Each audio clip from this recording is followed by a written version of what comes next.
collège Hubert Germain à Suresnes. C'est un établissement d'un petit peu moins de 600 élèves dans lequel on essaie vraiment de mettre en avant le bien-être de l'élève. On a une unité locale d'insertion, d'inclusion scolaire qui fonctionne depuis plusieurs années. Tu connais pas cette lettre-là? Non. C'est un X. L'X.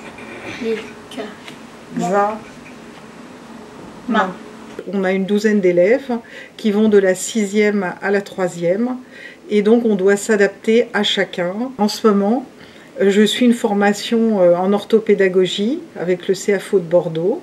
L'orthopédagogie, ce que c'est une pratique pédagogique qui va accompagner chaque personne dans son unicité de fonctionnement, de prise de l'information, de traitement de l'information et ensuite comment on va produire l'information.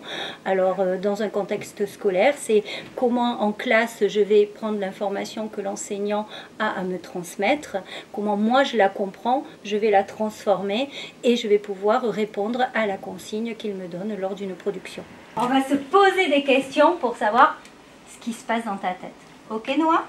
Et tout à l'heure à 4h30, ben, j'espère que tu pourras nous dire, toi Ulysse aussi, toi Corentin aussi, toi Yacine et toi Ilan, que tu pourras nous dire, tiens, j'ai repéré que dans ma tête, il se passe ça. Ok? Ça m'apporte en plus par rapport à ma formation de pouvoir encore mieux individualiser mon enseignement suivant chaque enfant et de prendre aussi le contexte de l'enfant, la personnalité de l'enfant et pouvoir adapter mon cours à la façon de fonctionner de l'enfant et pas seulement en me préoccupant de mon sujet. Ilan, tu es d'accord pour relever le défi?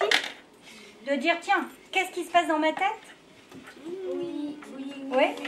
Corentin aussi? Oui. Ah bah super. Noah, Oui, oui, aussi, un oui. vrai oui.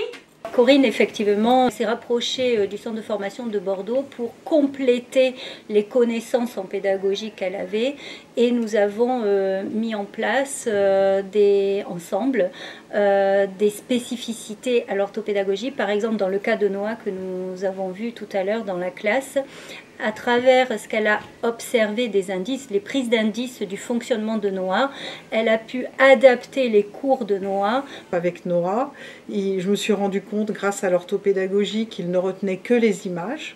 Il n'a aucun moyen mémotechnique pour retenir par exemple les légendes ou compter, avoir des repères. En fait, il photographie et il s'en arrête là. Du coup, je lui donne des méthodes, des moyens de mémoriser. Donc là, je lui ai donné une clé avec différents cours pour qu'il réactive et il mémorise. J'ai une base de données que je me suis faite avec des exercices et j'ai aussi construit beaucoup de jeux. Et donc, suivant le besoin, en fait, j'utilise mes outils pour les aider à développer l'attention ou développer la mémorisation, enfin, suivant le besoin de l'enfant. Et ils font d'énormes progrès, quoi.